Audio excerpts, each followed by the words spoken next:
North கொரியாவுக்கும் south கொரியாவுக்கும் நடுவுல ஒரு வார் நடக்குது. அதனால நார்த் கொரியால இருக்க மக்கள் எல்லாம் சவுத் கொரியாவுக்கு போறாங்க. அப்படி போயிட்டு இருக்கும்போது ஒரு ஃபேமிலில வந்து ஒரு அண்ணன் தங்கச்சி இருப்பாங்க. அந்த அண்ணன் வந்து அந்த தங்கச்சி ரொம்ப நல்லாவே பாத்துக்கிறான்.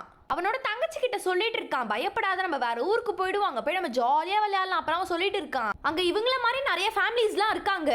அதுவும் இல்லாம இவங்க எல்லாருமே ஒரு கப்பல்ல தான் போகணும். ரொம்பவே கூட்டமா இருக்கு. அந்த கப்பல்ல யாருனாலுமே ஏறவே முடியல. நிறைய பேர் தண்ணிக்குள்ளேயே விழுந்துருவாங்க.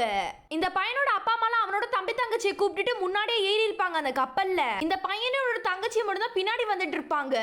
இந்த பையன் அப்பயுமே அவனோட தங்கச்சியை முதுகுல தூக்கியே தான் வச்சிருப்பான். அங்க இருக்க எல்லாருமே ஒரு கயிறு மேல ஏறி தான் அந்த கப்பல் மேல ஏற முடியும். அதனால இந்த கயிறு மேல ஏறதுக்கு அந்த பையன் ரொம்பவே கஷ்டப்பட்டுட்டு இருக்கான்.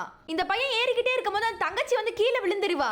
ஆனா கீழே பார்த்தா அந்த தங்கச்சி தண்ணியிலுமே இல்ல, பக்கத்துல இருக்க எந்த போட்லயுமே இல்ல.